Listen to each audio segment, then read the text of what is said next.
Hope you're having a great conference so far. On behalf of the many organizers, many volunteers, it's been a true pleasure to be involved with this conference. Our Saturday keynote, someone very special who needs no introduction, Woz.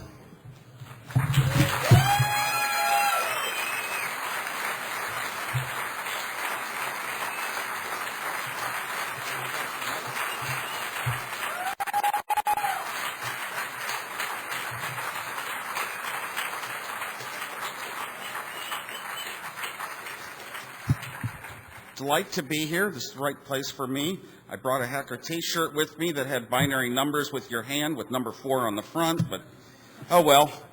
I kind of sorry I missed the lockpick session because it reminded me of a neat lockpick experience I had this year at my company. Somehow the alarm went off and the key to set, the right people were gone. The key to unlock it was in a locked cabinet. How are we going to unlock this cabinet? I said, oh, give me a paperclip. So took a paper clip and sat there with the screwdriver, and first try, I got it. Yeah. And then I discovered it had been unlocked, and I had just locked it. And then I sat there for half an hour, and I couldn't get it open. Oh well, what would life be? First of all, anyone here from Homeland Security Division, raise your hand, or any other 3-letter agency? Okay. You go through life, and if you're accomplished and you're successful, you can kind of go into a world and be around a lot of people that are CEOs and, live an established life and, good, strict rules, and we got it made. But for me, it was a lot different. Never really even wanted any of the success and all that, just wanted to design neat computers. So for me, I've chosen that I'd much rather be around people like all of you, the people in my life, interesting people. Obviously we're a threat to everybody who's got money because we have so much of their money now because we know how to get it, right? And when you die, how are you going to value your life? Did you live it? Did you have a fun life? You could say, well, I achieved this and I had this going on. I'm trying to get this division of my company in shape and I have these clothes and title and salary and money and houses. Or did you have a ton of laughs every day with your friends and walk around telling jokes and we're happy? Who had the better life, really? So that's us. Somebody today, I was talking to Cheshire and his great phone number. I'm a collector of neat phone numbers. It really started with a thing I had called Dial a Joke, and you needed good numbers so you didn't get 2,000 wrong calls a day. And one of the numbers I had was 2211111. Why? A lot of us in this room were the kind of purists. 2211111, by the rules of assigning phone numbers back then, that was the shortest distance you could dial on a dial phone, if dial phones still existed. So it's kind of like a purism, why it was so much better. You could get no other number that only had 2 2s and 5 1s. Got a million calls on it all the time, and they hung up until one day I was booking a flight, which turned out to be Pan Am. So the next time I got a call and I heard them start, I said, hello, and they started hanging up. I said, oh, you calling Pan Am? And the lady said, oh, yeah. I said, well, we're on our lunch break, so what can I do for you? Booked my first flight that day. After about a couple weeks, I figured, the police are going to be, triggered onto this and looking for who's getting people to go to the San Jose airport at 3 in the morning to catch flights that don't exist. So I started always telling people at the end of the call, I'm just joking. You know how hard it is to get people to believe that? They chuckle, and then they say, okay, how much is it for the ticket? No, I'm just joking. Well, so I started trying to stretch it out. Sometimes what we do is a little psychological game. How much can you get people to buy into? How far can you deceive them? So I started playing this game of the Grasshopper Special had the lowest flights. If you go through our lesser used airports, and I would make up places like Billings, Montana, Moscow, Idaho, Amarillo, Texas. If you bounce around all these cities and get to your destination in 5 hops, your flight can be cheaper. Oh. And one day I told this guy, you go to Las Vegas and you go up to our booth and roll the dice. If you get a 7, the next leg is free. And he bought into it. I started trying to sell propeller service flights, 30 hours to London. The guy wouldn't take it. But I did sell a 20-hour flight to New York. And And I got an awful lot of my good phone number stories. The one I like the best, well, my 888-8888, but I used to get calls on the phone I use at night, and it was somehow this, if you forgot to dial 1 before the free 888 numbers, which eventually came into existence, if you dialed the service called Bored Housewives, you'd get my phone in bed at 2 in the morning. So what do? When a person calls you, and they're off on a different tangent than reality. They think they have called Bored Housewives, but they've really called Steve Wozniak. Well, what do? Their mind, to me, is in a creative state. Their mind has invented a story to me. And I want to see how far that creative state, you don't ever want to inhibit creativity, right? So the word to use is yes, whatever they say. You know, wrong numbers. Oh, I'm just a paramedic. I picked up this phone. Oh, is it a Bronco? Yeah. Is it a white Bronco? Yes. Is it by the reservoir? Yes.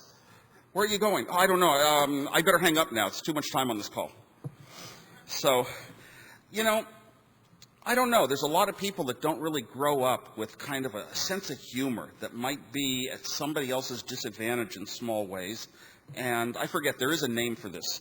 But those of us who've been down the paths we've been down have an inborn curiosity. Really, it starts when we're babies. You take any baby, they're all hackers.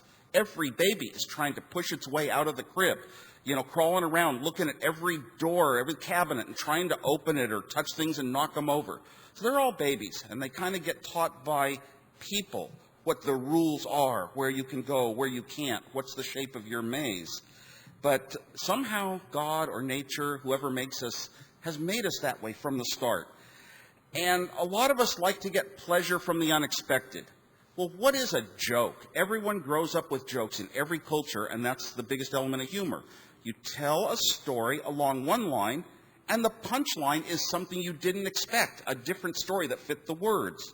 And getting pleasure from the unexpected, isn't that unusual? But like I said, there are some people that cannot laugh at jokes. Matter of fact, there are some people that hear a joke and they think it's the truth.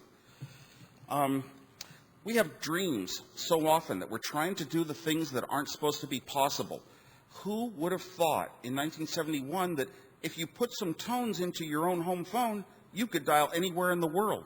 1971, you couldn't reach the world. I mean, it was so expensive, nobody had much of the community outside their own local community, except maybe ham radio operators.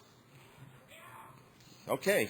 But another thing is, you know, there's this element of what we're doing has some kind of learning, educational value. And it's largely because we're always trying to do the best. We're trying to outdo some other people. We're trying to find slip-ups they had in their code or things that they didn't think would work this way on a phone company. Searching and searching and searching. But it's really a way of saying, I did something more than someone else. I did the unexpected. So it's a way that we can somehow boast and socialize. I met someone who was a psychology student once that taught me that, well, there's a group of people that sort of I was in that category while I was in college. And they're kind of like socially backwards and antisocial a bit. Or they don't communicate well. And to communicate, it comes out as antisocial behavior, little pranks and that sort of thing. And somehow that's a way of touching other people and having a back and forth communication. And it substitutes for the normal. And, you know, sometimes I think, gosh, I was so shy and quiet. And sometimes by designing something good or doing something unexpected, all of a sudden I'd have people that would talk to me. And it would open up my shell, and I'd have something to talk about. Maybe it was too techy at the time, but we really wouldn't have today's technology, the computers, the internet. We wouldn't be this advanced in the world if it weren't for basically people doing what's called hacking and what we hackers like to do. And, you know, play around and see how far we can get. It turns out that almost every major advance and really new thing that's startling, you talk to the people that invented it in later life, and they all go back to their stories with blue boxes and their stories of, you know, other kinds of electronic pranks and fun, and almost none of them were like kind of a serious business student, accountant type personality. So really we'd be, who knows how far backwards we'd be. Well, you know, when I think back to my own self as a hacker, it's like all of the things that would motivate it. You know, nobody is really going to define what is a hacker, where does it come from. But there are psychological studies of what can motivate you.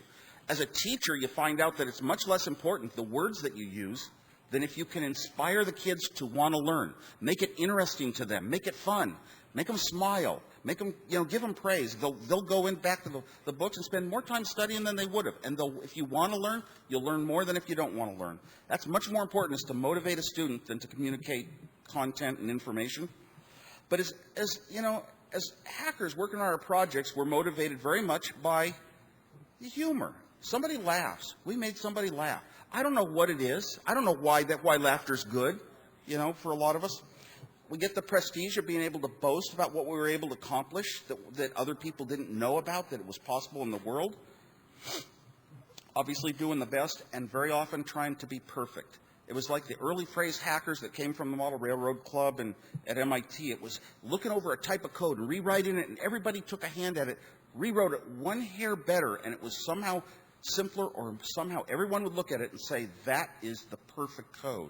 Want to get it a little better than any other human could do. We're obviously not motivated by money. I don't really see a lot of money in this room. Well, you know what? No, I gave mine away. Trust me. Because, I didn't do this stuff for money. And it's the truth. It turns out that I'll get into that. I'll get into that. I mean, I'll even get into the start of Apple in that regard. But funny thing is, there's a lot of society says that money causes technological advancement and causes change that improves people's lives. But really, it's somebody being motivated the right way on the inside, wanting to solve these big problems, that really come up with the great inventions and the great steps forward. And we have a system of business models that work, and tax laws that protect it, and other laws that you can't. I mean, you start a business and you can't even let your employees be free and pay their own way to hotels. I mean, it gets so complicated. But it turns out we have a system that's all based on money. And here we are trying to develop technologies of our own, or whatever we can get our hands on, figure out something that's ours and not theirs, and create it a way into a system maybe. If we're creating something without money, yeah, we're a threat to the people that say that it takes money to do it. Yeah, we're terrorists. We're terrorists. We're a threat to the normal way of making products with money. We're a threat to the financial models of the Western, culture. Because we don't do what we do for riches. Well, when I was young, my dad was probably the most important influence in my life, and he'd gone to Caltech.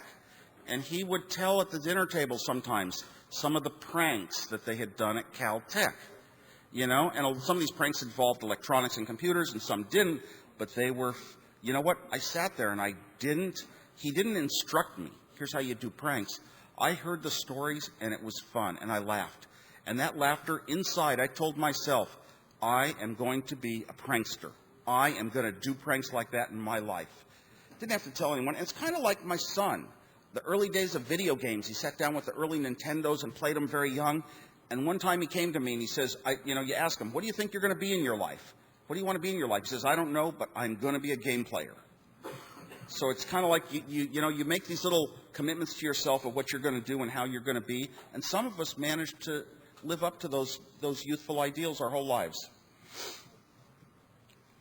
Well,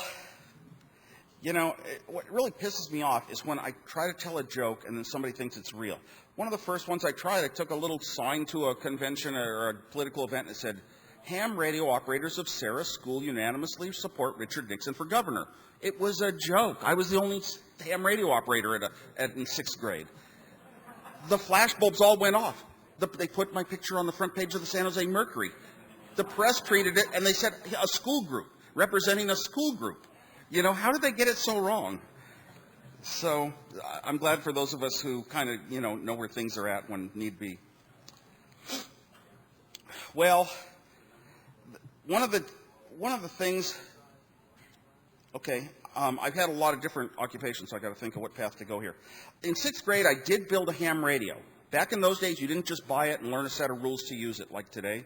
You actually got tubes and capacitors and resistors and sockets and pieces of metal and cabinets, and you put everything together according to hundreds of pages of instruction. You built it yourself. You knew the value of it. You saw a finished product. You used a finished product in the end. You had built it yourself, autonomously, on your own schedule, and that was very motivational.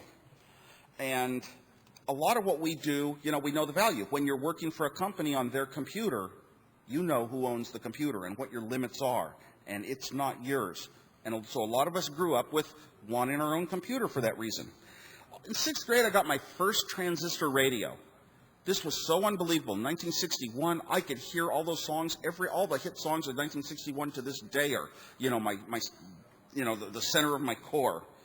Lion Sleeps Tonight even. But so I got my transistor radio, and I was talking to my dad, who worked at Lockheed on missiles, and he was showing me how they were putting transistors in tighter and tighter configurations to have less weight, because weight matters for missiles. It costs money. And he said they were going to come out with chips, and chips were going to have more than one transistor on them to get it even smaller and lighter. And I said, oh, wow, so they're going to make even better transistor radios. I said, they're going to develop this technology for human beings to listen to better radios. And he said, no, they really developed the technology for the military and the government who can afford it. And then what trickles out comes to human beings in consumer electronics. And that kind of always bothered me. I always kind of wanted the needs of a normal human being living a life in a house, doing normal fun things with friends to kind of drive the world. And I sort of learned that, well, there's a different part of the world you don't see when you're young. Dad asked me about that time, what are you going to be when you grow up? I said, first, I'm going to be an engineer like you, because I was good in math already. And second, I said, I'm going to be a 5th grade teacher like Miss Scrack, because everybody remembers the teacher that saw your potential and respected you for being good at something and really, made you feel like this teacher cared and was going to be a big part of your future. And my dad had been good to teach me that the value of education, that we, the younger generation, the older generation, has a really screwed up world, and it doesn't work right, and people don't get along, and there's a lot of problems in it. We, the younger generation, are going to study in school, and we're going to come out and we're going to make a better world when we grow up. Well, it may not have worked out that way, but I still pass that message on to every young person that is close to me, including my own kids. By the time I got to high school, I was real good and accomplished and knowledgeable at computers and logic and building things like that. And I was down, my electronics teacher did something really good. He said, Steve knows all the electronics in school, and he found a way to get me to work at a company in town programming a computer. We didn't have computers in high school. I got to program a computer. This was like the imaginary word. I didn't know there were jobs in computers, that a person could ever do it. This was like the most amazing miracle in a lifetime. First program I wrote was the Knight's Gambit, where you try to jump a knight across a chessboard and hit every square exactly once. I have a computer, 1,000,000 things a second. I'm a human being. I can do about one thing a second, maybe. So I wrote this program, and the lights on the computer flickered and flickered and flickered and flickered, and nothing happened. Uh-oh. Did I go through a learning? Well, I finally started printing out chessboards, and I saw that the programming was working exactly as I wanted to, but it was going to take 10 to the 25th years to get a solution. Just because something's fast doesn't mean it can compete with the human mind that can come up with a good approach or algorithm. I ran across my first computer manual down at Sylvania. I saw it on a table, and it said Small Computer Manual, PDP-8. Many of you in the room might remember that one. Oh, my gosh. I was so intrigued that there was actually a book within eyesight of me about a computer and what it was. And somebody said, you want it? You can have it. I took that book home and studied it. By then, I had books of the first chips. Now, the first chips had like one gate on a chip, one AND gate or one OR gate on a chip. And the chip cost $50, which is probably $500 today. These things were not for humans like me. But I had the manuals, and they were at least virtual.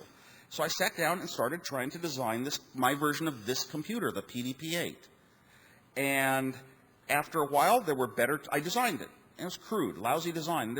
After a while, I had a weekend free and designed it a little better. And then some better chips came out. Designed it again a little better. Now another mini computer came out, and I got the manual for it and designed that one.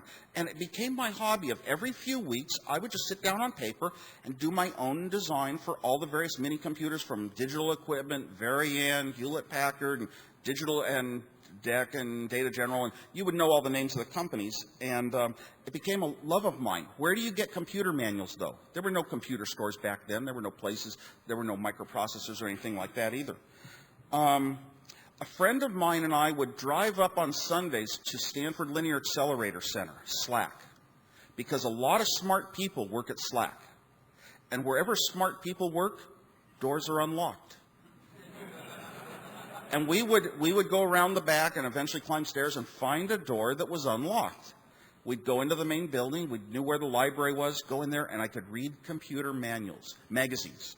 Read computer magazines. And very often in those magazines in the late 60s, there'd be a card in the back that you could fill in with your name and address, send the card, and they'd send you a computer manual in the mail describing the architecture and instructions and everything of that particular mini computer. Of course, mini computers weren't human yet. They were just rectangular boxes that looked like an airplane cockpit that would scare anybody, but, you know, most of us in this room might not be scared, but it would scare most people. Kind of intimidating. But that became the love of my life. Finally, a computer got introduced called the Nova. Okay, and I was getting very good at these designs. What I did is every time I wanted to do something for fun on my own, well, I don't know, I didn't go miniature golfing usually and didn't have a lot of the other things to do. I'd sit down and design a computer again. How do you design the same computer over and over and over? You have to have a goal. So my goal became, I'm going to try to design it better than I did before. Use fewer chips. Use fewer wires. And I got to where I got extremely good at these designs, to where I could design them in half the number of chips the companies that built the computers used. And that's what happens when you compete with yourself. The goal, the reward is in your own head. You know you've accomplished something. The reward isn't extrinsic where people can see. You got a good salary, a good suit, a good title, a job, you know, all the things of prestige that people can see. No, you just know in your head that you did something you wanted to do and you did it well. Does that describe a lot of what we do here? Of course. I sat down to design this Data General Nova, and it was a strange instruction. Instead of 50 instructions, it had one instruction. And the one instruction broke 16 bits into a chunk of 2 bits and a chunk of 2 bits and a chunk of 3 bits and a chunk of 1 bit and a chunk of 2 bits, and they all had meaning. Well, I thought, this is a very, very strange computer. It is so unlike the ones before. And after a few months, I had a free weekend and sat down to design the Data General Nova. And I found out that my instruction register had 16 bits, and 2 wires went over to this chip for a selection, and 3 wires went over to that chip to choose an operation, and 2 for another selection, and another 1 more for a carry, and 2 for a shift. And I said, oh my gosh, I didn't have to put any circuitry in. I didn't have to put any smarts in. The design of the computer matched the chips. It was a one-on-one perfection. And the design came out to half as many chips as all the other mini computers. Half as many chips. A startling discovery about how to do things well. So when we're working very hard at something we want to achieve, you know, crack some code, find a mistake, find a way to use it, very often we force ourselves with such incredible hard labor no company could ever buy to come up with methods that are cleaner and purer and better than existed before of doing things in the world, techniques. Headed off to the University of Colorado my first year, and I built a little TV jammer. Little device in my hand, bought the fastest transistor at Radio Shack, a 9-volt battery, and I'd go over to, the only color TV was in the basement at a girls' dorm, so everybody would go to there to watch color TV, and I'd sit in the back row and tune the jammer in, and it would fuzz up the picture a little. It didn't quite blow away the color TV signal. So the first time I ever did this, my friend in the front row, no planning or anything, he knew I had a jammer, whacked the TV, and I made the picture go perfect. And I sat there, you know, kind of smirking for a little while in the back. It's dark, you know. And so after a while, I jammed it again, and my friend hit it, and it went perfect. And it got to the point that he'd have to hit it a little harder in different places to actually get it to work. And one time he didn't hit it, somebody else went up and started hitting it. This was like I should have gotten my degree in psychology. A lot of hacking is playing with other people, you know, and getting them to do strange things. So I sat there for the next 2 weeks, and they would always station one person to sit in a chair by the TV watching it backwards, and that person's job was to fix it when it went bad, and maybe he would go up and tune the fine-tuning. Remember the days when TVs had fine-tuning? Tune the fine-tuning, perfect. Pull his hand away, it goes bad. So I had fun playing with people's bodies, and people are a lot better to teach faster, I think, than rats are, from my experience. One of my most fun times there was one time I noticed 3 people working on the TV set. One of them had his hand on the middle of the screen. We were watching Mission Impossible. And his foot was up in the air on a chair, resting on a chair. So I made the picture go perfect. And then somebody said, okay, it's good now. So everybody relaxed. And the picture went bad when he took his hand off the screen. And somebody said, wait a minute, where were your bodies? Remember where your bodies were. And eventually he put his hand back on the screen and it went good.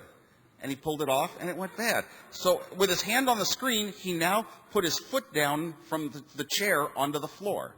And the picture went bad. And he put his foot back up on the chair and it went good. And he turned around to the crowd and he announced, it's a grounding effect.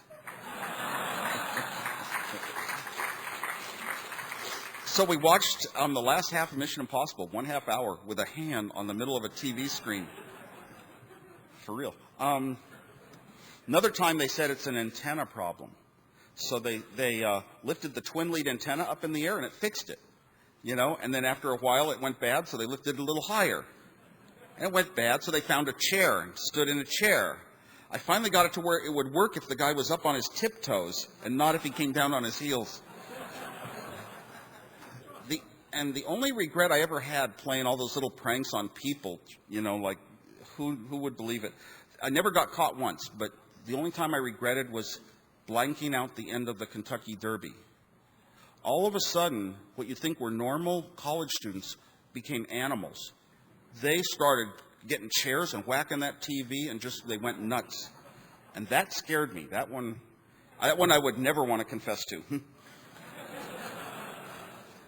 So I loved technology. I loved computers. I took my first computer course at the University of Colorado. Computer classes weren't for undergraduates back then, only a very few schools. But I was an engineering student, so I was allowed to take even graduate courses. And I took my first computer class, a very good class, talking about compilers and operating systems and input and output devices and languages and everything. Incredible lucky course. And I got an A+ in the course, but I got put on probation for computer abuse. Actually, they called it abuse of computer time, but turns out that I was on a computer and I could finally program, and I loved to program so much. I thought, I am going to write every program I can in the world. I'm just going to write program after program after program, and that was my life. That was all I wanted to do. Well, what do computers do? They calculate numbers. Where are numbers? Handbook of Chemistry and Physics. So I looked up a bunch of tables, you know, the Fibonacci numbers, the powers of 2, inverse powers of 2. I wrote 7 programs that would calculate tables of numbers. I'd run 7 programs and get 7 sets of outputs of 60 pages and 7 sets of punch cards to stick back in my deck so it would pick up on page 61, the next 60 pages, the next time. And I would run 7 programs times 3 times a day, times 60 pages each, piling up reams and reams of output in my dorm room. And dorm rooms are kind of small. And I was just so proud of this. And then they stopped my programs from running. I had to go visit the professor. He turned on a tape recorder, talked like I was out to get him. What do you mean? I'm a student. And I'm running programs. This isn't our class. I said, it's Fortran. It's a Fortran class. It's not our Fortran. He called the computer department in front of me. Turned out I'd run the budget 5 times over. I didn't know they had budgets. I thought you're a student, you run computer programs. So I got trapped up in this budget system. The professor said, Mr. Wozniak should pay it. And this was more than tuition at the second most expensive out-of-state university in the country. So I didn't want my parents to know about that one. Didn't want to try and go back to that school. But actually, the professor was getting out of paying. But they wouldn't have really ever billed me. But I was scared and thought they would. So the next year, I went to De Anza College in Cupertino. And a friend of mine, I still wanted to program computers. I took courses that wouldn't even carry transfer credit to Berkeley. I just took courses on computers because I loved it and wanted to write better programs than anyone else in the class, and I did really well at that. A friend of mine came to me and said that he had a key to the computer room that he had made a copy of. So we would go down to the campus at midnight, unlock the doors. Larry would, he knew how to, he didn't program really, but he would start up the computer terminals, and we'd put a piece of blank paper on the terminal so it wouldn't leave a record for the school. It was an IBM 36040, and he would turn on the disk drives and turn on the printers, and this whole room of stuff comes on, and I would start running programs, cards through, till 2, 3, 4 in the morning sometimes. And it was just one of those things you do. You got to be near a computer, no matter what. I don't know. We didn't hurt anyone. I don't know what we cost. But you kind of have, the real solution was, it was this curiosity. How does the world work? Just like that little baby. By the time I got to Berkeley, I had a great year. I programmed computers for a year as a work to earn money for Berkeley. And now I got to go to school with a car for my third year of college. That was great to have a car and be the one to drive everybody to Tijuana on the weekends to buy firecrackers.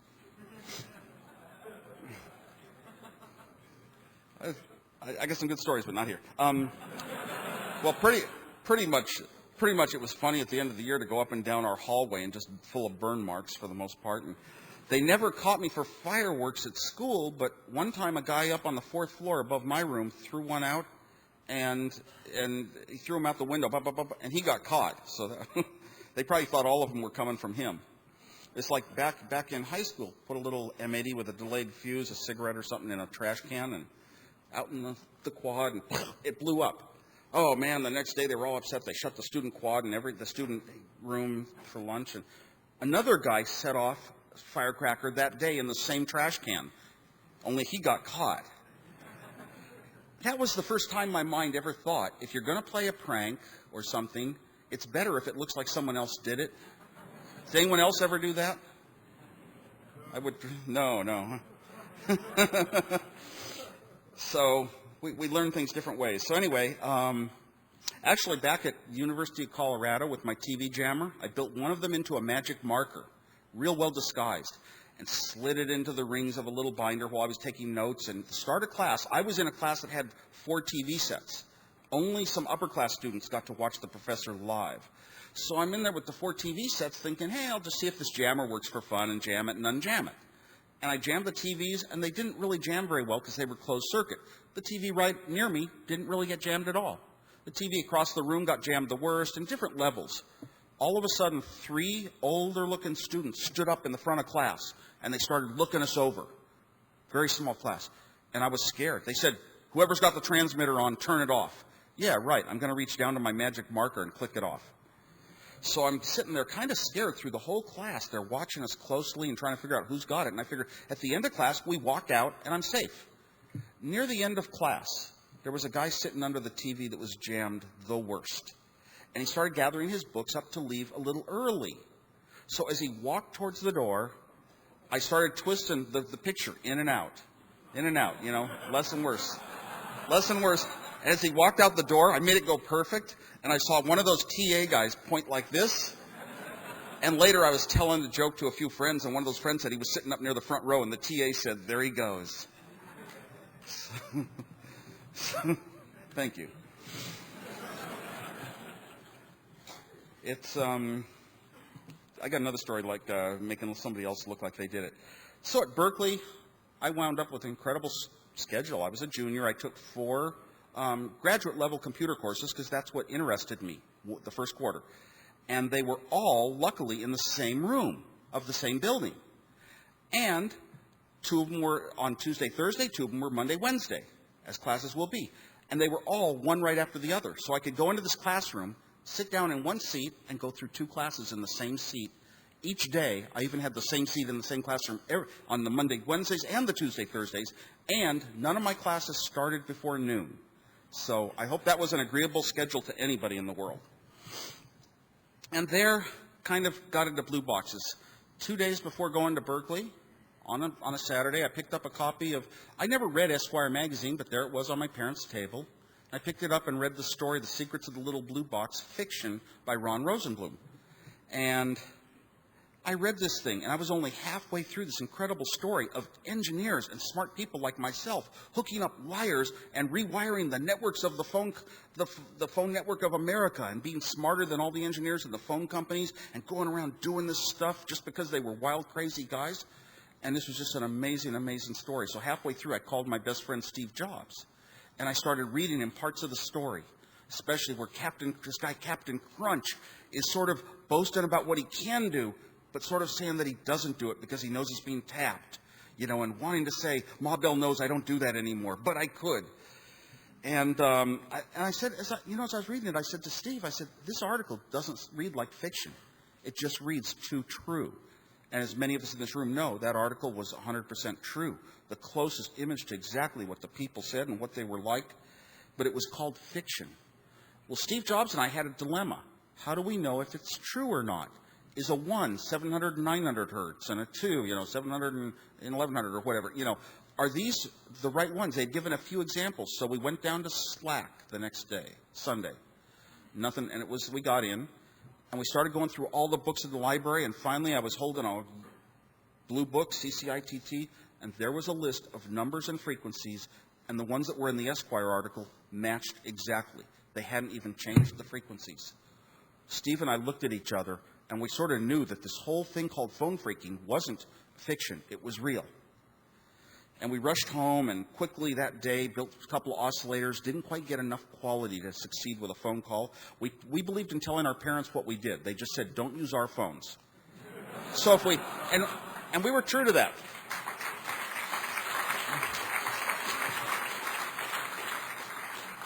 I had internal philosophy that if I believed something was somehow justified right enough for me to do, I could tell my parents.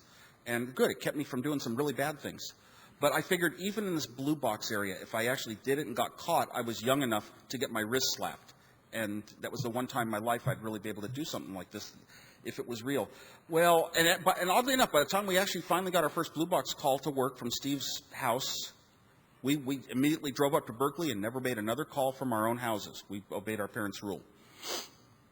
So, they were willing to let us have some of our fun and explore these new things we were into, as long as we didn't quite do it, in a way that would impinge them.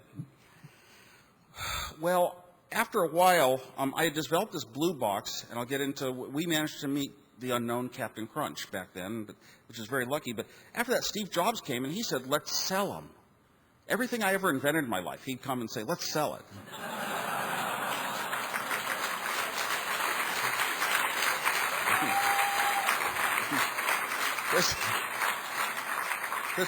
There's a few examples of that. And it was funny because we would actually sell them door to door in the dorms. How do you sell something door to door in the dorms if it's illegal? You knock on the door, is Joe Franks there? Who's he? Oh, the guy that makes the free phone calls? Don't know. You start to scope the guy out. Is he cool or not? And then you can pull something out of your pocket. One of these things. They say, oh, that's a blue box. I've heard about those. And you can say, well, get everybody you know who knows somebody in another country down here at 7 tonight.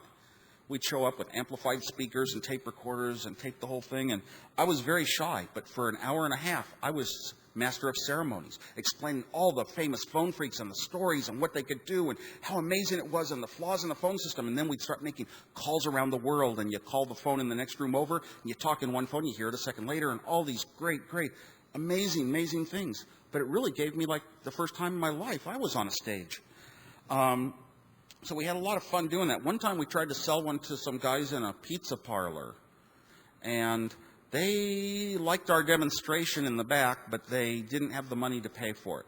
So we went up to our car and got in it, and this guy came over and pointed a gun right in the car at Steve Jobs. He wanted the blue box. So he got the blue box real quick. However, he didn't know how to use it, so he gave us a phone number. We weren't super smart with phone numbers back then, but now we had a number, and occasionally we could call that number. Somebody would say, call another number. It's a pay phone, and we'd talk to this guy, Charles, and he just wanted to pay us someday, but could we meet him somewhere and give him instructions on how to use it? So I was toying with one approach of telling him, instead of starting out with an 800 number, start out with an 808, so he'd get billed for every call.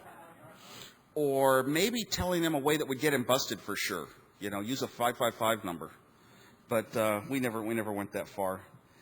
While we were doing all this stuff and reading articles about people like Captain Crunch, guy that used a whistle and got a neat name, Steve said he heard that he did an interview on a station around the San Jose area. And we tried to go through that station, didn't get a hold of John Draper. Didn't know his name. The FBI probably didn't know his name, I don't think. So then a guy came by my dorm room one day from high school, and he said, I started telling him all the phone stories, and he said, I know who Captain Crunch is. Don't tell anyone.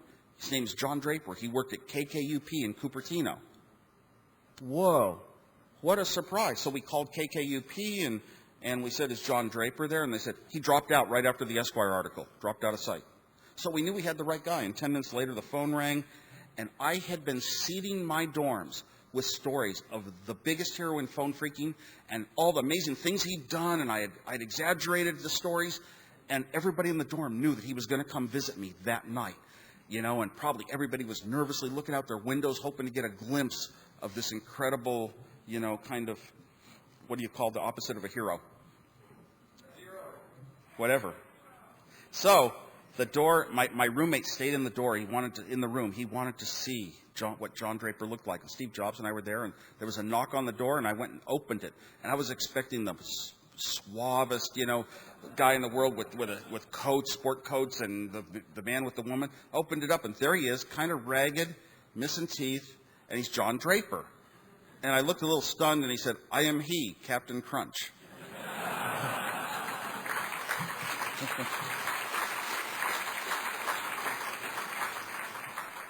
Some people had a boring night that night, and, they have nothing that they can remember to this day to talk about. But, boy, you don't forget something like that.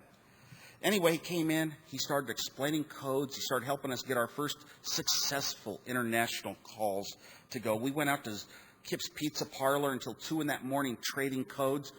And then I had a little problem. My car was back an hour down the bay.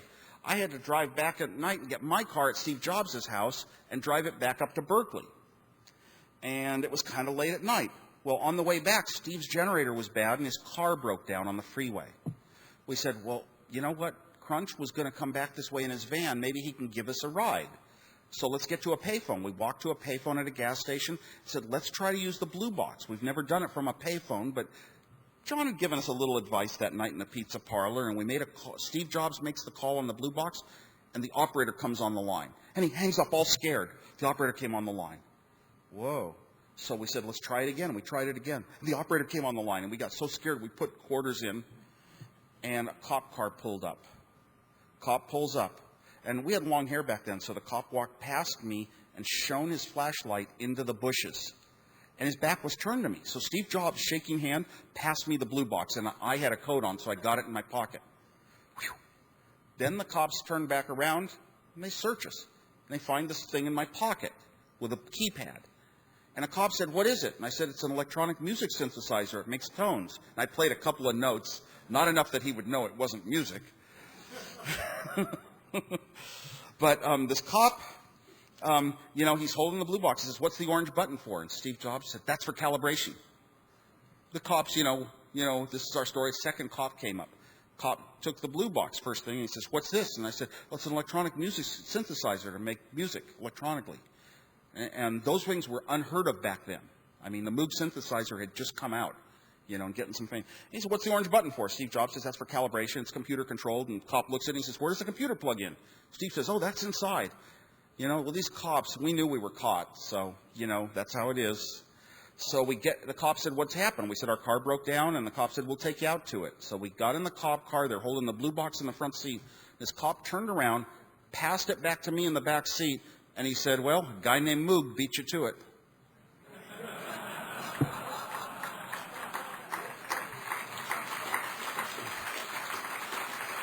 Sometimes you can't write a story as what really happens.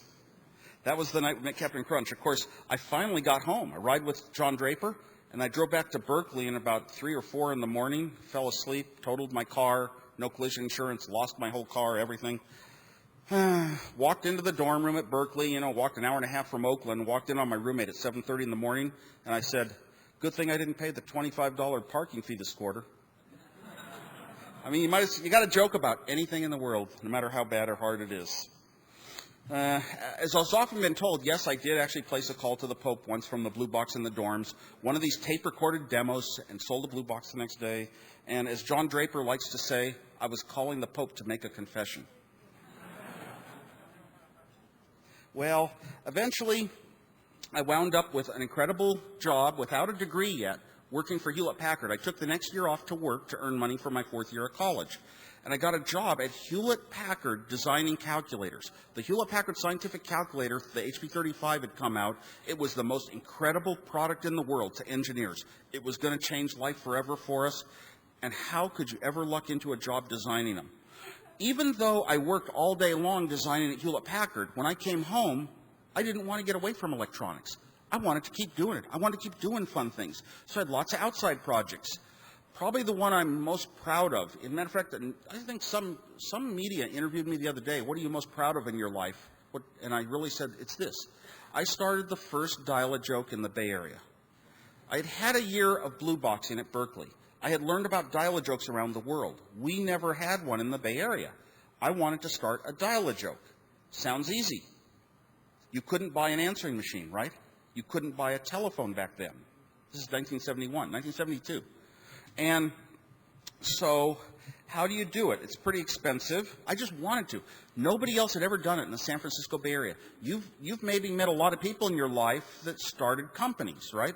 But you've only met one probably that started the first dial-a-joke ever in a regional area.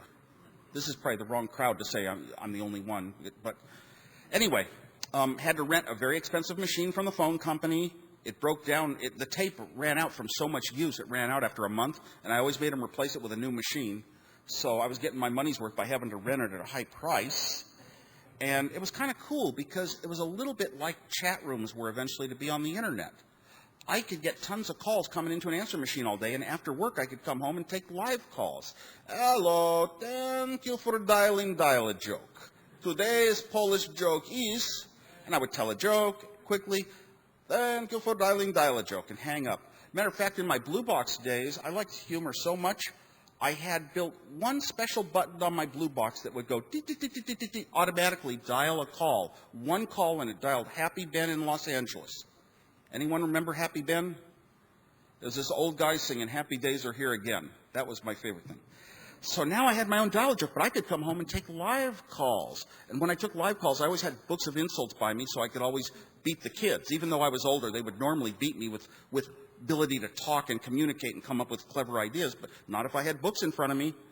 So I'd collect notes on all the schools in the area, and if somebody called from Oak Ridge High School, I'd say, oh, yeah, does Mr. Wilson still have those big glasses he wears? Yeah, you know him. They thought I knew everybody in that area. It was fun to do. It was fun to do just lying on my mattress on the floor of my apartment.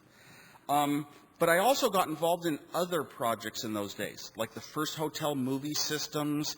I saw a Pong game once in a bowling alley and said, oh, my God, I can actually build this. I know television circuits from high school, and I know digital design, and so I built a very low chip count Pong device for my house.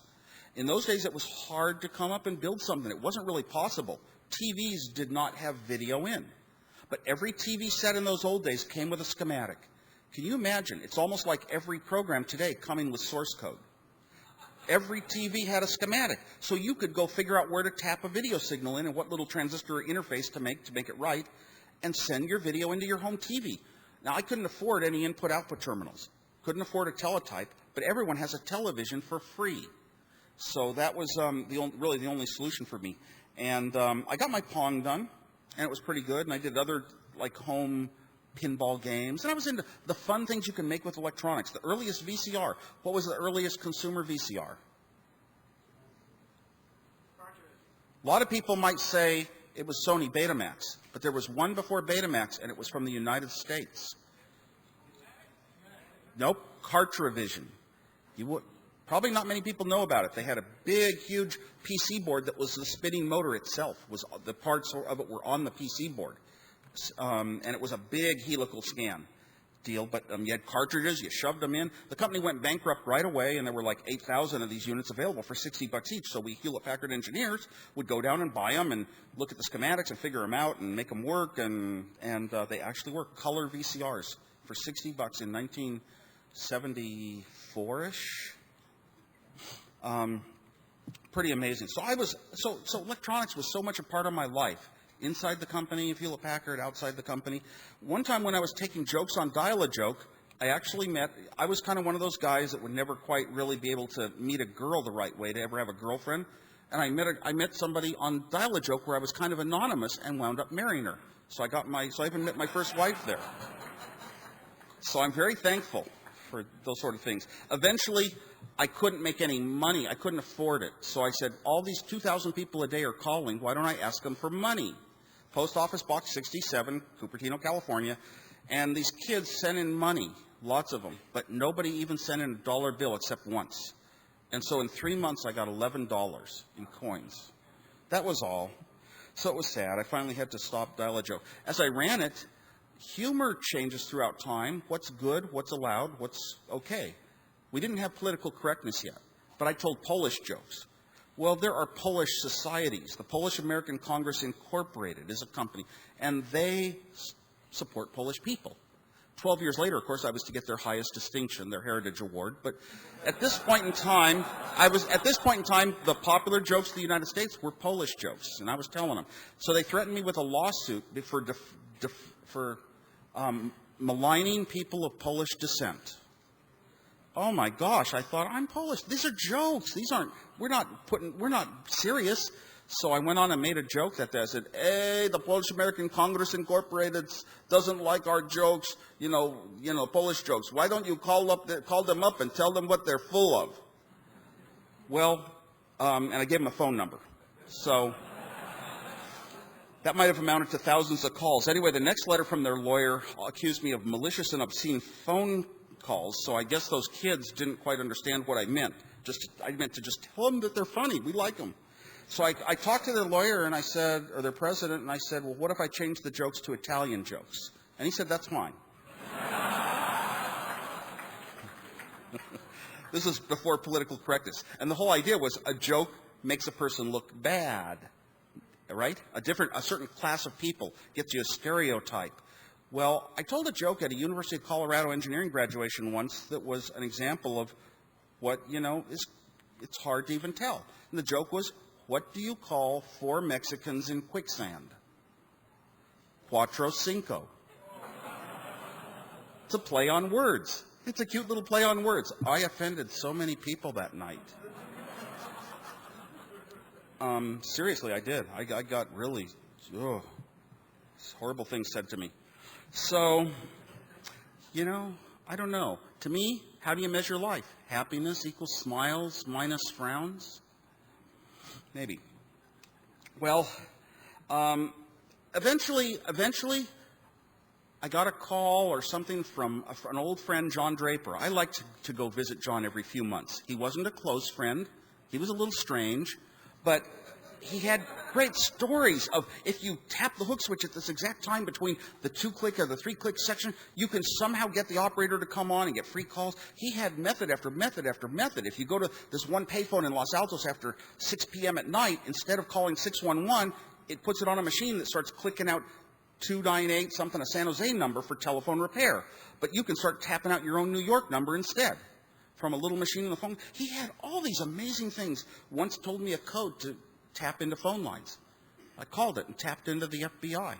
And this is the one time I ever did it. And I heard them talking about some sensitive, picking up some suspect issues. And I was just blown away. And John told me that one time when he did it, the FBI sort of heard these very weak beeps every 15 seconds. You could almost not hear it. One time they heard it and they said, oh, it must be the guys downstairs taping us again. They suspected their own people. So the Apple I was to come to the world, but eventually, I went over to John Draper's basement where he was working on a project on phones in Cupertino, and he was so excited. And he said, you've got to see this, Steve. And he goes over to a teletype, a machine that I could never even afford. And he's typing away. He says, I am playing chess with a computer in Boston. And he says, watch, I can switch over to Stanford, and I can switch up to Berkeley and Santa Barbara. And he could switch to all these computers around. It was the early ARPANET. This was amazing. It was like ham radio could reach out to people far across the country. Blue boxes could reach out to people far across the country and world. And now here was a computer network that reached out across the world. It's those kind of things always intrigued me. And I got pulled into it, and I said, oh, my God, I have to do this. How do you do it when you can't afford the equipment? I mean, I had to pay cash at my apartments because my checks bounced. Well, Well, I knew how to design a Pong game. That puts Pong on a TV screen, so I just designed it to put letters on my TV screen and be a terminal. And what do you need? You need a keyboard to be human. Keyboards back then were like equivalent of $1,000 today. But I found one keyboard in a magazine for $60. Uppercase only, $60. That was the most expensive thing I purchased on the road to Apple success. Bought that. Hewlett-Packard had a very nice policy written down, which I actually got to see, which was if you could use chips out of the storeroom for projects of your own design if your supervisor approved.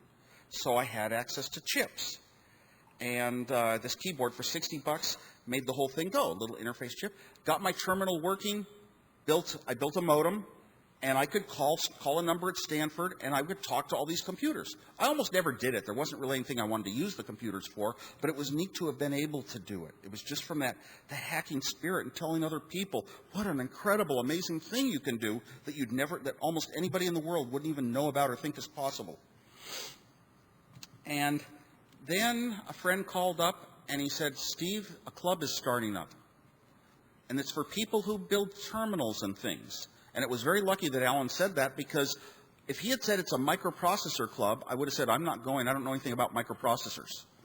I had really dropped my computer and stuff since working at Hewlett-Packard. But he said it's for people with terminals. And I thought, well, if I go with something I've done, I've built a terminal, I can always communicate, because I can talk about what I've done easier than anything else. I went to this meeting and I was shocked. They were all talking about microprocessors, little computers with faceplates that looked like airplane cockpits, and pictures on magazines and people who'd gone to the companies, and everybody was going to build these microprocessors. And I felt really dumb. All I had was a terminal that worked on my home TV. And I'd pass out the schematics to anybody who wanted. But I took home a data sheet for what a microprocessor was and astounded myself. This microprocessor is just like the mini computers I designed back in high school. Oh my God, it's the same thing. It's on a chip. Okay, when I was at the end of high school, I told my dad, someday in my life, I'm going to have a 4K Nova, because it can run Fortran. 4K can run Fortran. I'm going to have a 4K Nova. And he said, Steve, costs as much as a house. And I said, well, I'm going to live in an apartment. Someday I'm going to have a mini computer. Now I realize with these microprocessors, I was actually going to be able to afford a real computer of my own design maybe, and started thinking that way. Didn't have enough money to buy anything right away. Microprocessor, $400, way too expensive. Hewlett-Packard, microprocessor, $40 as an employee. That was going to be my road. Designed it on paper, drafted it on my drafting board, and a company introduced the best, newest microprocessor for $20. Not only that, but instead of having to go to a distributor and fill out credit reports like you're a company, and you know what? A lot of us just want to be normal human beings. I don't want to be a company. Instead of filling out these weird things like you're a company, you just go and pay them $20 at a show in San Francisco called WestCon, and they give you a microprocessor chip. Oh, man, I went and bought a few chips. So did a lot of other people in our homebrew computer club. And got to work and started designing the computer, eventually got it to work, made some good choices, and went for dynamic RAMs. The 4K dynamic RAMs were going to be the first RAM ever to be cheaper than core memory and change computer memories forever. But everybody was designing the infantile computers back then. They were simple hobbyists that worked at home. And they were designing with static RAMs because you can take the address pin of a microprocessor and connect a wire to the address pin of a chip. The data of a microprocessor to the data of a chip. Just connect a wire and it works. But those static RAMs were going to cost a lot more than dynamic RAMs. And it was going to take a lot more of them to make a computer. In fact, it took 32 chips to get 4K of RAM on static RAMs. But these new dynamic RAMs, the new 4K dynamic RAMs, you could do it with 8 chips. 8 chips instead of 32. My goal was always to compete with myself and do things in fewer chips. Had to go that way. So I could be smart enough to design the refreshing circuitry, because these dynamic RAMs forget their contents after 0.02 of a second. And that was a good decision. So things started looking good. I had this Apple I computer finally built and working. And instead of having a faceplate that looked like an airplane cockpit, it had a keyboard that looked human. And really, that was suggested more than anything else to me by two things. I had built the faceplate computer. I'd gotten some chips and built one 5 years before. And I worked at Hewlett-Packard. Our calculators had a human keyboard. How does a human keyboard work? a program runs saying, are you pressing a key? If you press the 5 key, the program says a key got pressed. I figure out it's a 5 key. I go and run the programs and stick a 5 in the display, and I quit. Now I go back and say, is a key being pressed? So a Hewlett-Packard calculator just said they had a program watching for you to press keys and then did what the key should do. So I wrote a little program for my keyboard that I could now type on a human keyboard. Okay, and I was a good typist, and I could actually type data into the computer so much faster than toggling a bunch of lights into the right 100101110 address, push a button and it puts it in the address register. 1010111, pop it into data, and it was so miserable to imagine those other computers that other people were getting popular about in the hobby sphere. I wanted something that I could really use, and most of all, you had to use it for games.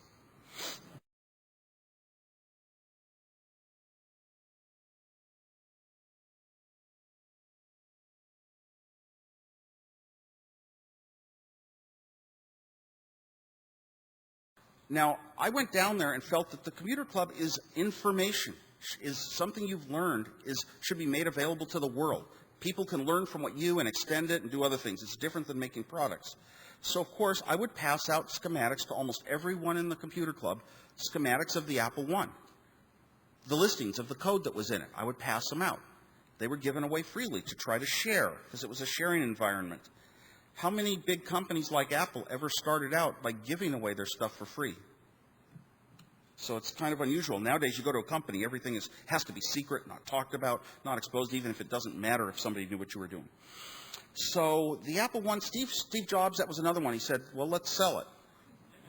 Let's sell a PC board. Make a PC board for 20 bucks, sell it for 40. We'll have to put a few $100 each in. I didn't think we'd get our money back. And he said, we'll have a company for once in our lives. It was almost like you're not doing it for seriousness. You can justify doing it just to say you're doing it. Just like a lot of the hacking pranks you do. It doesn't have to pay back with success and money and all that. So we'll make these PC boards, and I said, well, if I design it, I'm ethical. It belongs to Hewlett-Packard. So I went to Hewlett-Packard, and we had big meetings, and I tried to convince them I wanted Hewlett-Packard to do it. I loved that company. I was never going to leave that company in my life. And they turned me down, actually, believe it or not, 3 times. And so Steve and I started, and we built the Apple I, and we started getting a little bit of fame in this hobby computer world that was to come. Not exactly hacking stories, but we had this neat little fun device. And as I wrote the BASIC of my own, I just did everything myself, because whatever it took to get a complete computer finished, I had to do it. It didn't matter that I'd never read a book on it or taken a class on it. Had to do it. Had to force yourself to find the better ways. And you know what? When you don't know how to do something and you go at it yourself and you're smart enough, you'll come up with better solutions than the ways companies are doing it today. Almost always. The 2 things that helped me the most was not ever having done most of the things I did that turned out great, not having done them before and knowing the ways they're done normally, and also not having enough funds to just buy my way out of it. So this Apple I was at work one day. I got a phone call from Steve Jobs, and he said, are you sitting down? And I said no, and he said, well, I got an order for $50,000. And that was the biggest financial shock in Apple's history, and I was floored. The one computer store in our area, and they wanted to buy 100 computers for $500 each. And man, this was big time. So I had Hewlett-Packard's legal department go to all the divisions to make sure I was in the clear, because I wasn't leaving Hewlett-Packard. And we built the Apple I, and as a real computer. And we had to price it. If you're going to sell it to the store for $500 wholesale, what do you price it? We figured add a third, that makes it $667. Well, I was into repeating digits on phone numbers and things, so 666 came to mind. And neither Steve or I knew that 666 had biblical references until later. It's really funny to go to these websites that tell how satanic Apple is. So anyway, I was still working at Hewlett-Packard. We're getting real famous in our little community of computer hobbyists around the world and the country mainly with this Apple name. We're first in alphabetic order in all the comparison charts and had some super things, very few chips for what you got. And it was the first small computer to say small computers will come with a human keyboard. That was a huge step, even though the Apple II was going to take 10 first ever steps that we'd never back off from. That one step of using the keyboard was probably more important. The Apple II I designed extremely quickly, lucked into the best designs of my life, condensing many chips into one, clever different approaches, using chips for things they weren't even designed for because it got the chip count down. And this Apple II just turned out so good. The first time ever was going to have color. Where does color come from? You know what? It's one of those things where you have to try the impossible. I was not an analog engineer that I could look at all the formulas and the calculus for the chroma signals and how they got added and the phase changes and the circuits that do that. I didn't know that stuff. But somehow an idea floated in my head from what I could do, where my experience base was. Spin a little code around, a 4-bit code, 1011 maybe, 1010, whatever. Spin it around in a register at the right speed, and what comes out the end is a bunch of bits of ones and O's that are colored, look like colored TV from what I learned in high school. They look like colored TV signals. And some of them are spaced differently in time, and there are 4 different colors of them. Some of them are all highs, and that's a white. And some of them are all zeros, and that's a black. And I wonder if this would show up as color. You know, and sometimes you got to take a risk not even knowing if it'll work. And I finally built this thing, and the first day, turned on a TV set, and there was color. Oh, my God. This is just, it was unbelievable to Steve and I. It was only a few months after we were introduced to the Apple I. So just amazing lot of designs in a very short amount of time. You can do that when you're one person crossing a lot of disciplines. I could come up with the ideas of what I wanted to do. I could sketch it out on paper. I could build the chips. I could solder them. I could write the code for it. I could test it. I could debug it. I could add features. I could get ideas, change the code, and change the hardware to match each other. When you cover all these disciplines yourself, you really aren't hung up by anyone else and having to wait and schedule things. And you can go about 10 times as fast on a lot of projects, you know, at least twice as fast on any project. I was very lucky. Now, we didn't have all of a sudden, this was the 3rd computer to have a keyboard. In between us and them was one from Processor Technology, and we knew that we could sell 1,000 a month because the Processor Technology Sol was selling 1,000 a month. But how do you build 1,000 computers that cost $250 each? You need $250,000. We didn't have any money. I didn't own a car, a house. We didn't have, you know, $10,000. We didn't have anything. So how do you do that? So we started looking for money. And we went to one company, Commodore, and they said, well, they liked our computer, but they're going to build their own. They don't need all these fancy features. They thought theirs was going to be cheaper to build than my clever design with all the color and sound and paddles and dynamic RAM and slots and high-res and all that stuff. But their head of engineering, Andre Soussan, left Commodore and came to Apple saying he thought we had the right product, not them, not they. So sometimes you have to sit down and do something with a quality level in your head that makes sense, or it doesn't. We tried to sell our product to Commodore. We tried to sell it to Atari. We tried to sell it to VCs. VCs didn't like speaking non-business language like I would. They would say, what's the market size? And I would say 1 million computers. And they'd say, how do you know? I'd say, well, it's bigger than ham radio, and there's 1 million ham radio operators. You know, sometimes people can't listen to the simple truths. Eventually, though, we met Mike Markkula. He was about 32. He'd made $1.5 million at Intel. He'd been an engineer, gone into marketing, very well respected. He had a home in the Cupertino Hills and a nice daughter, and he got interested in what we were doing and believed in it. And he talked with Steve Jobs a lot and came up with formulations of how it was going to change people's lives, how they were going to use computers in their own homes, and what it was going to bring them. And so he joined us as a third and equal partner and really gave us a lot of input that we needed. But you never hear about him because he didn't come from like nothing to starting Apple. Somehow he's always left out of the picture. A lot of important people are. When we introduced the Apple II computer at the West Coast Computer Fair, well, first of all, Mike Markkula told me, you got to leave Hewlett-Packard. And I said, why? In 1 year, I've designed 2 computers, cassette tape interfaces, graphics, sound, dynamic RAMs, keyboards, all this software testing. I wrote a BASIC. I did all that in 1 year, and I worked at Hewlett-Packard. Why can't I keep working at Hewlett-Packard for safety, security, for life? And we'll start Apple. No, you got to start Apple. And I went deep inside myself, and I realized I love designing computers, you know, and hooking wires up. And I love writing software and typing it in and getting it to work. And that's my life, and I love Hewlett-Packard for life. So I went to an ultimatum meeting with Mike and Steve, and I said, no, not going to start this company, Apple. Not going to take your money. That's just not what I want to do in life. I can design computers on my own, just for life. So that's my pastime. Steve went into a frenzy, got my relatives and friends to start calling me. And finally, my friend Alan Baum called me and he said, you could be an engineer and become a manager and get wealthy, get rich.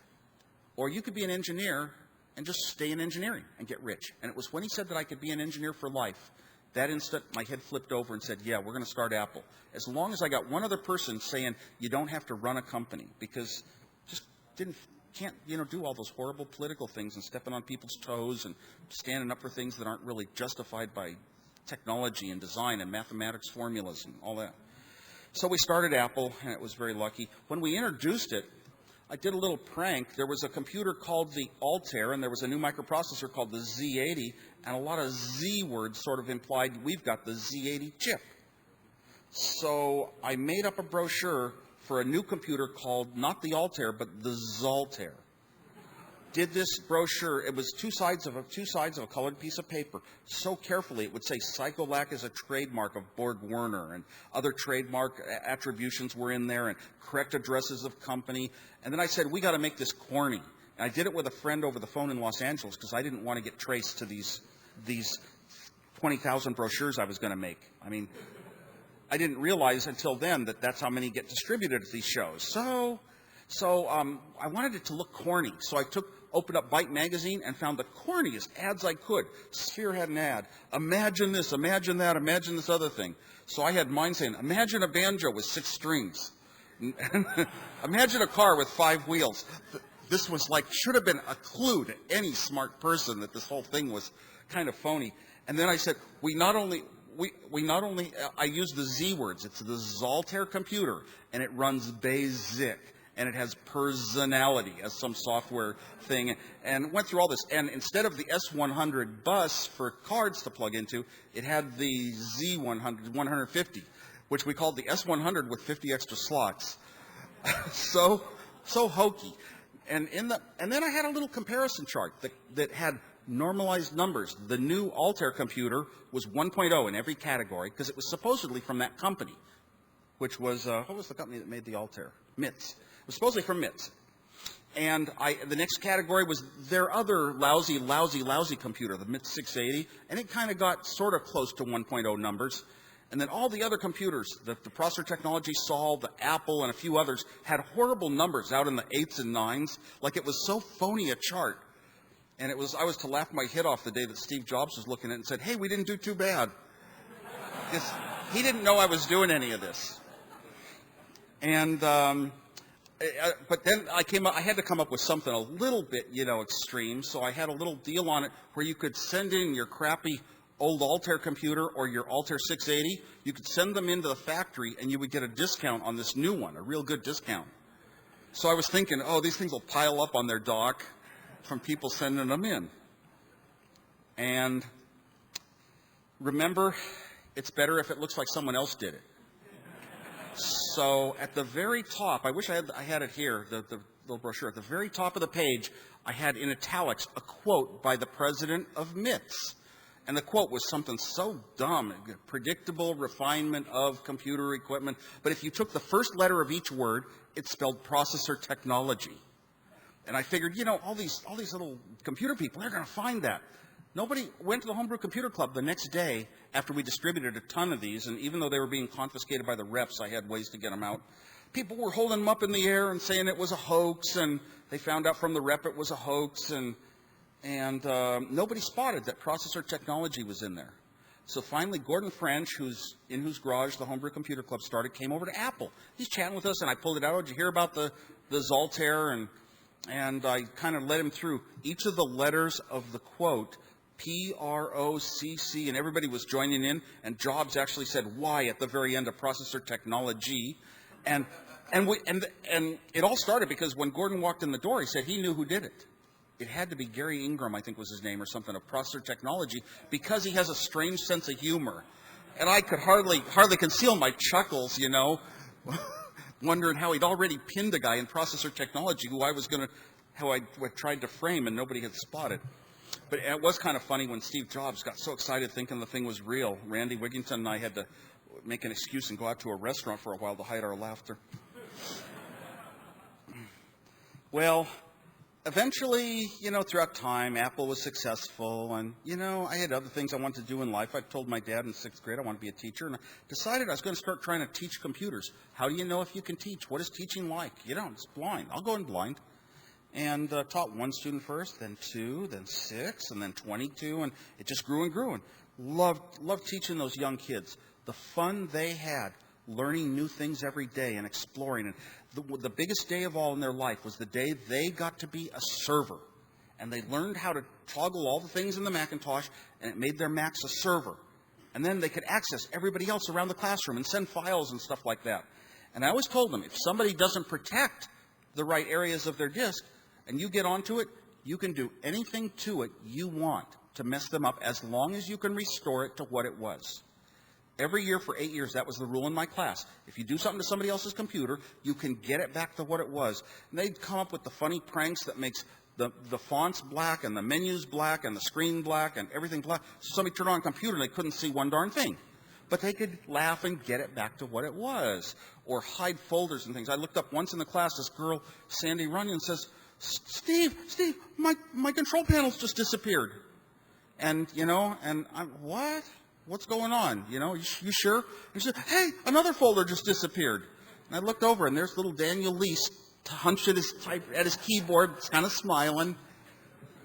He just hit them. They were fixable.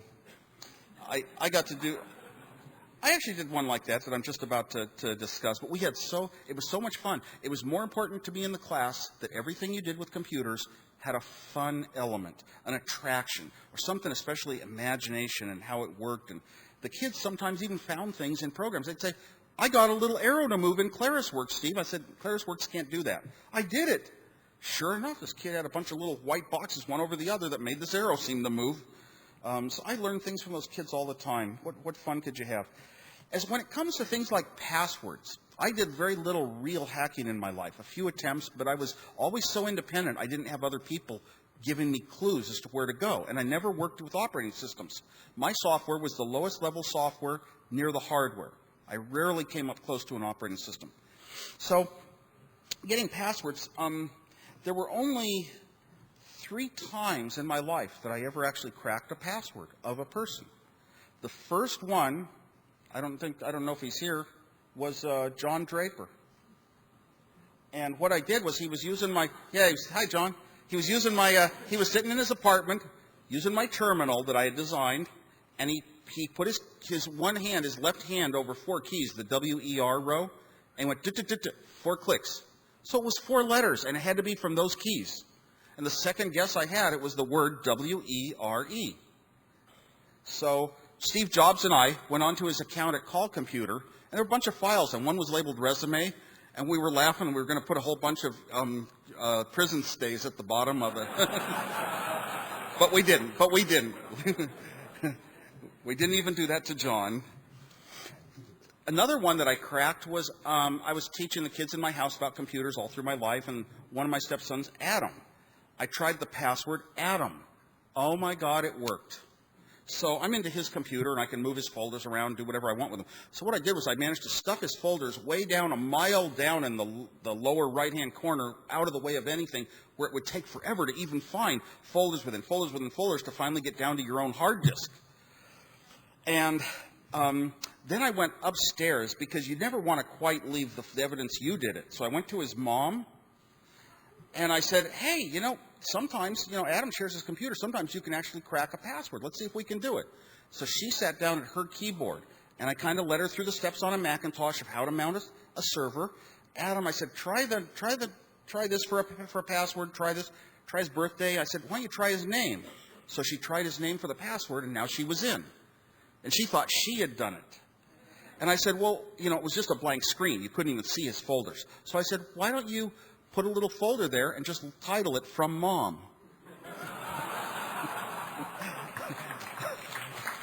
I can't tell you how well it worked. He was so pissed at her. And I would laugh if anyone did it to me, though.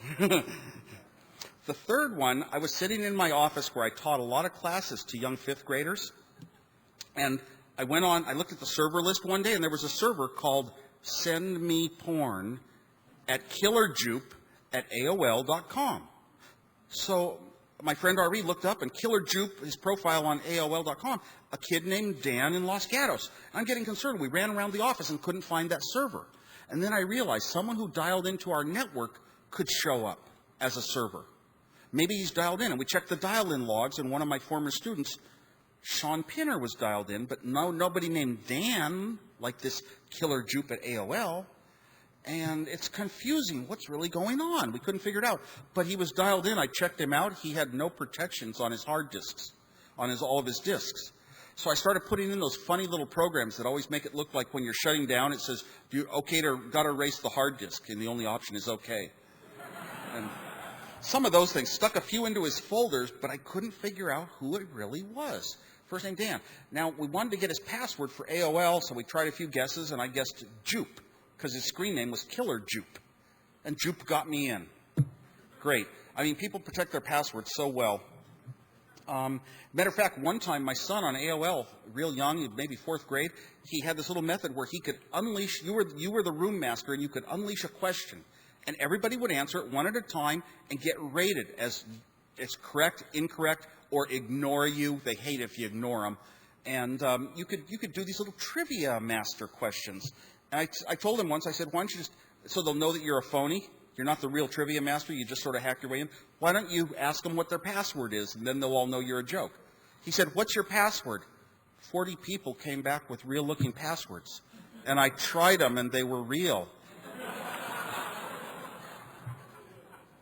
So anyway, we're into this Killer Jupe's AOL account. So, of course, we want to modify his profile to something he wouldn't like, I'm gay and proud or whatever.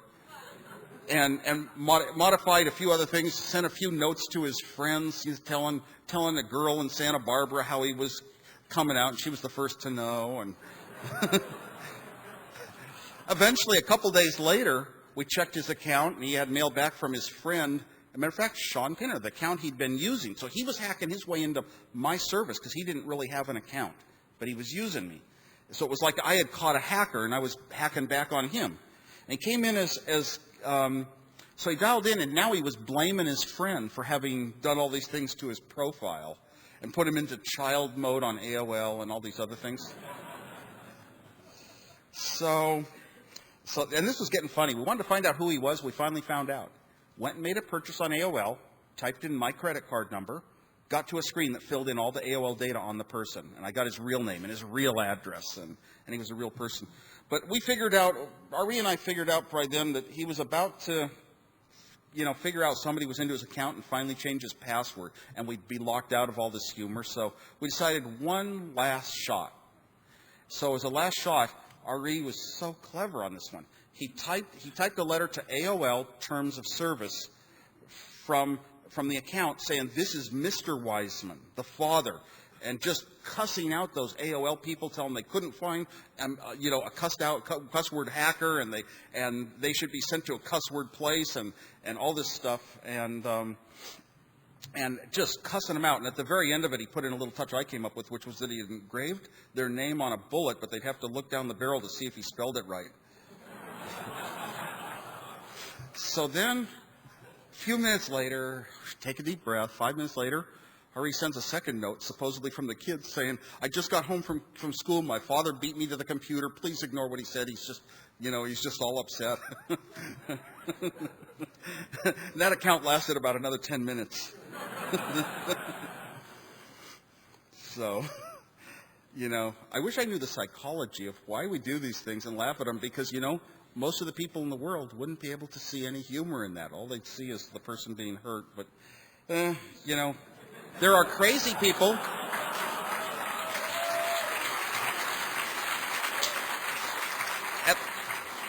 At least in this case, I'm an ethical hacker. He was the one hacking me. He got what he deserved. And he sort of did. But, one of the things is, where we try to be ethical and do the stuff for fun and see how far we can get and not really destroy things, not really make money off something. That would be the worst of all. People think that we're making millions of dollars off their checking accounts by stealing them. and it's really not the sort of people in this group. But dishonesty, my dad taught me it's worse to lie about something than to do it. And I've taught that to my own kids and believe it. But you know, when these companies come out and say that Kevin Mitnick cost, you know, the prosecutor says he cost $100 million, you know, and Adrian Lamo cost $300,000.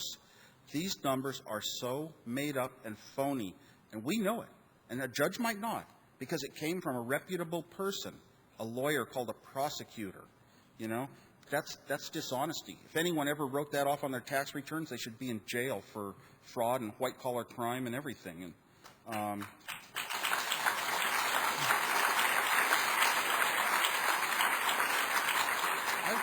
and a real company like Sun, I wouldn't put it by them not to try to claim $100 million loss. We lost our whole operating system because one guy downloaded it, and we want $100 million off on our taxes. I wouldn't put it past them. You know, and who's paying that? Taxpayers. So it's just wrong. But when people usually lie about what they're doing when they've got something to hide because they know they're in the wrong. But I don't know how we'll ever do this. There were hundreds of years trying to get the rights of man to be judged fairly, you know. It's like if you speed a little, you pay a certain amount of money. And if you speed a lot, you might have a bigger crime. You might even wind up in prison. But the penalties kind of are supposed to fit the crimes, and that sure doesn't apply to hacking because people are scared that hacking is terrorism. Well, like I said, you know, we're terrorists. That's great. You know, yeah, we're a threat to people who want to use money to make things instead of intelligence. Well, let's see. Today, so I'm not really sitting around hacking too much. I kind of don't have the time, but I look over people's shoulders, and it's so fun to know about it and know what sort of things go on. Intrigues us. I do things, little fun jokes in my own life. I've got a Hummer with a big dome on top for satellite TV. Everybody comes up and says, "What is that?" But you know what? A few people come up and they say, "I know what it is. You're a Wi-Fi scanner tracker, you know?" Yeah. So now sometimes people come up, I'll say, "I'm a Wi-Fi tracker." Well, my favorite one is people come up now and I usually say, "Oh, I chase tornadoes during the season." Wow. You really do? You know, how close do you get? I said, sometimes a few hundred feet away, you know. It's kind of dangerous. You have to be able to run. You need a four-wheel drive truck and all this. About the Hummer, they love to ask, what kind of mileage do you get? Well, I've never measured it. That's true. So I always say 3.5. It might be right. I say 3.5. This one guy said, "Whoa, I got this big double tanker over here, and I get 6. You know, so it's like how you say things. It's just like social engineering, getting people to buy into some things that are on the surface a little bit ridiculous maybe, but kind of fun. I also like to ride Segways. How much fun that is. Everybody think that's fun? I hope so. There's an awful lot of people in the world that sneer at Segways because other people are having fun. It must be something bad about it. I always tell people, hey, these Segways are so environmentally conscious. I carry 4 of them in the back of my Hummer.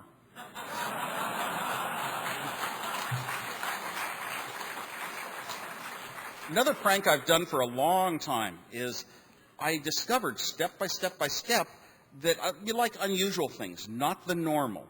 So at one point, I got some $2 bills, and then I found out I could get 100 $2 bills in serial number order. Is that pure or what? That's what we believe in. Well, I finally found out you can buy sheets of $2 bills from the government. They cost $3 each. Okay, but you can buy sheets of 4 of them, 8 of them, 16 or 32, big sheets. I used to like to fold up a sheet of 32, walk around Los Gatos, go into a little store and buy some flowers or something, and chunk, pull out the scissors and chump them. Here's your money. Usually, but then a friend came up with a good idea. We took the sheets of 4 and gummed them into a pad like a pad of paper. And the printer perforated the bills so you can tear them off like green stamps. Is there anything unusual about this whole scene? $2 bills that you don't see too often. They smell like brand new money. They are on a pad, on sheets, on a pad and perforated. And when you look at one of the sheets, they do a strange thing. The serial numbers start with the same few digits and they end with the same few digits. They change in the middle from bill to bill to bill on a sheet. So when you show them to people, if you word it correctly or get them to look themselves for a short time, they'll think every single one of these has the same serial number. Something is very suspicious here. And but that's okay. I only tell the truth when I'm trying to convince people these are counterfeit. and I'll go up to buy something, and I will always, one of my favorite lines is, they meet the specs of the U.S. government, so by law they're legal tender. And the social engineering is, why would a person say that? And then I tell them, I have had run-ins with the Secret Service and others. I've had my Miranda rights read to me over these. And so sometimes I'll say, these have been approved by the Secret Service 3 times. And they'll go, why would the Secret Service approve them? You know, and they're trying to figure it out. And at one point I say, oh yeah, you can have as many as you want. You want a whole bunch, I'll get you more. You know, you got $3, I'll give you two $2 bills. You'll make $1. And I said, and then at the point we're doing the transaction, I say, and they cost me $3 each, which happens to be true. But it's one of these cases where the truth can just, a lot of people, most people, I get a point. If they ever say, no, I'm not going to take those, then that's a point for me. Had some fun last year at In-N-Out Burger I go to, and after the concerts, and they wouldn't take the $2 bill sheet. They wouldn't take the $2 bill sheet. Well, In-N-Out Burger, that's the food you should eat before you go deep-sea fishing. In-N-Out. So took them in there, and they said, we won't take these. After they rang up my order, and I pulled out the $2 bills, we won't take these. I had to step aside, and she's taking other customers, so I ripped the bills into singles. And then she took them. And the next time I went, she didn't want to take them, and my friend finally paid with money, quote, money, real money. And I was sort of pissed, so I called the Mountain View Police. They won't take my legal tender. Well, they don't have to.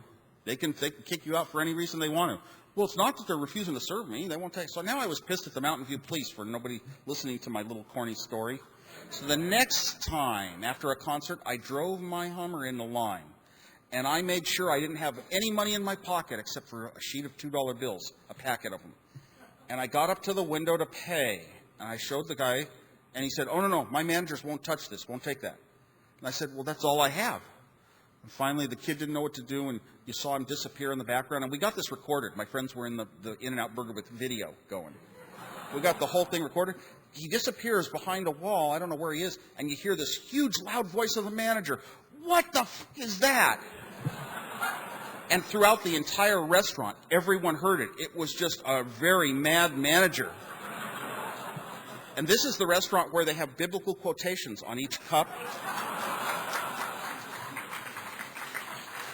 At the instant he said that, 2 Mountain View police officers walked in and walked up to the counter.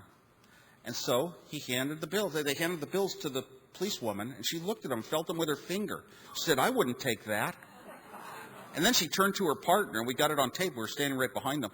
And she told her partner, they don't make 2s, do they? And she wasn't even blonde. But anyway, they came back to my car and said they wouldn't take them. And you know what? I said, darn, I wanted my food. And I'd ordered all these strange hamburgers so they couldn't give them to somebody else. And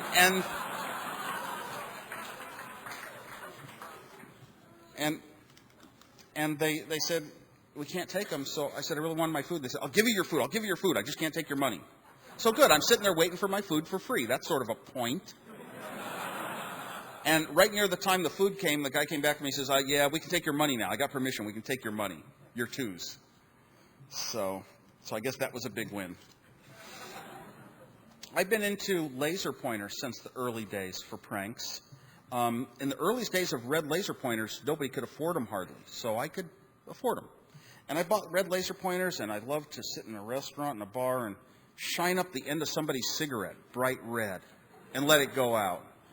One time I was in a Hard Rock cafe, and there was a group of 4 people, 2 kids, 2 parents, and they brought out a birthday sundae with a cherry on top. And I said to my wife, watch this. I'm going to light up their food, right? Just by accident, my beam lit up the cherry for a second or so and went out. Those people were so shocked. Man, I could hardly look at them. It was so funny. They're holding the cherry up and looking at it. They scooped out every single bit of the whipped cream, scoop by scoop, looking at it, scooping it onto the plate to find out what made that flash. That was a good one. Then green lasers came out. They're really infrared lasers, and they pass it through a crystal, and it doubles the frequency, and it comes out green, nice and bright. And so I was alone, and people didn't quite know that those were lasers yet. And so God, I got to think of some of my best laser pranks. I've done so many. Oh, I can't tell that one. What? Well, it takes 2 people with 2 lasers, 2 guys, and one subject far off that's a girl.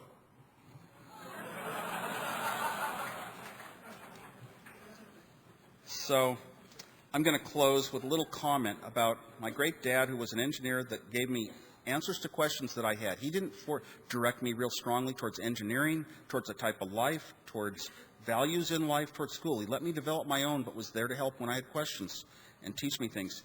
And he was kind of a conservative Lockheed engineer, eventually in later times drank a bit and was kind of cruel to my wife on occasion, my mom on occasion, and I had to step in the middle.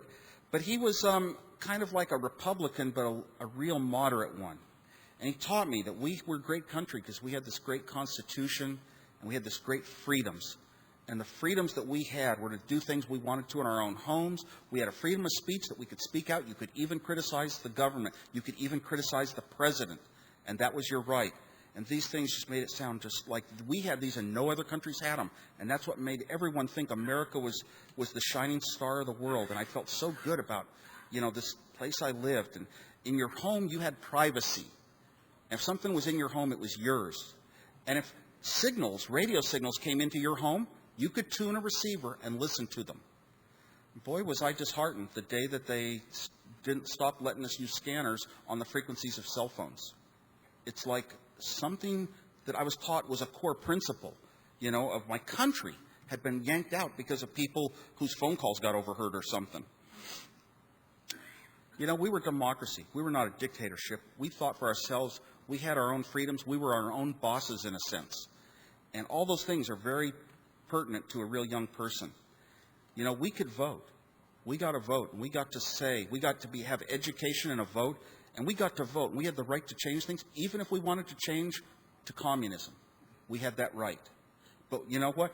Because we were so good in so many ways, and we were the standing, good, moral people of the world, every other country of the world would want to have our system because it was better. Eventually, they'd want it.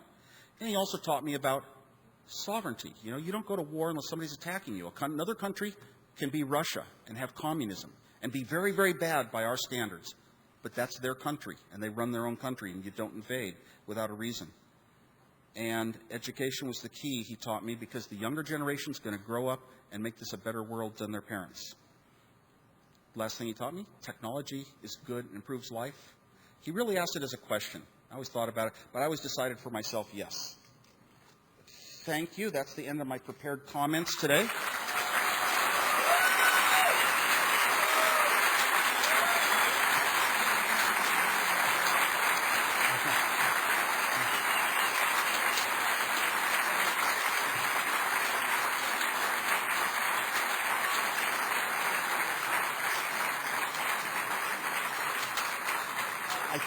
I believe we have time for some question answer.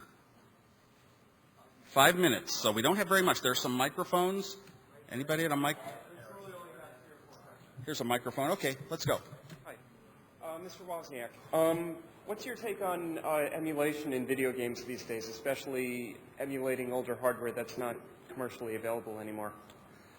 I can't understand any real financial reason not to make that just totally open. There should be a time limit. Like we used to hear when I was young, 17 years for copyrights or something. There's got to be some time limit that an older game should just be free and belong to the people. And I know it's not that way. I wish even the Apple II code was just released today. What harm could that ever do to Apple? Okay. Just, I don't understand it, so that's my opinion. All right. Thank you. More questions? Yeah. Hi there, Woz. I read a story about the cream soda computer. Do you know what I'm talking about? The cream soda computer was a computer I built when I worked programming for a company, and I kept designing computers. And I told them, oh, yeah, I was a programmer, but I said, I designed computers for all my high school career.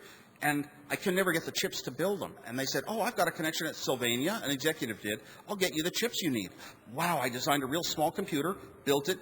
Every night for about 2 weeks, my friend Bill Fernandez and I drank cream soda and built this computer, called it the cream soda computer, and it worked. It was like a little 256-byte machine with RAM memory, and he introduced me to Steve Jobs then.